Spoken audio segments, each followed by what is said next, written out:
On May 4th, 2020, as part of a documentary series called Plandemic, I released an interview featuring science whistleblower, Dr. Judy Mikovits. The interview received fierce backlash for spreading what the media declared dangerous conspiracy theories. As a father and a veteran media producer, there is no way that I would release harmful information into the world during a moment as vulnerable as now. I had known Dr. Judy for 2 years before filming her interview. I read her book, then thoroughly researched and vetted her story.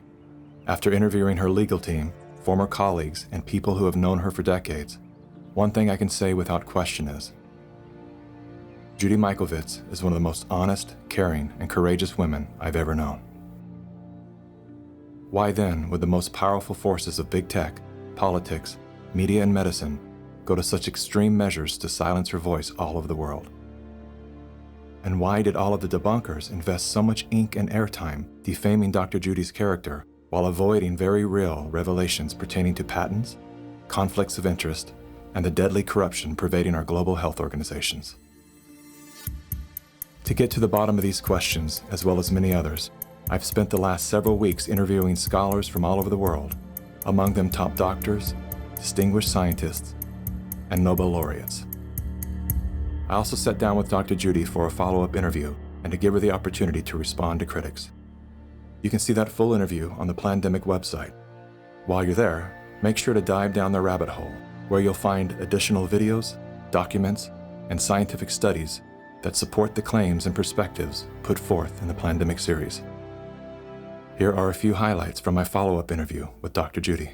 What do you have to say to the people who have tried to minimize your involvement with HIV by stating that you were at the bottom of the totem pole, 13th author of a 13-member group of scientists?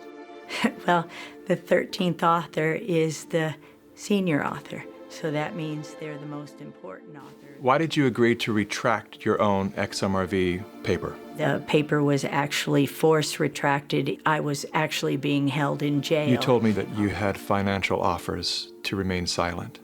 If you simply say you made a mistake and promise never to say another word, you can keep everything. You'll get all of your grants. You'll get everything back, millions of dollars. You'll get publication and funding. My lawyer said, that's the best offer you're going to get. I said, you don't understand me. I don't need an offer. I've already lost everything. If I thought even one child or one grandma was injured or killed because I didn't do something, that would have ended my life as I know it. There was no money you could ever pay me to get me to cover this up.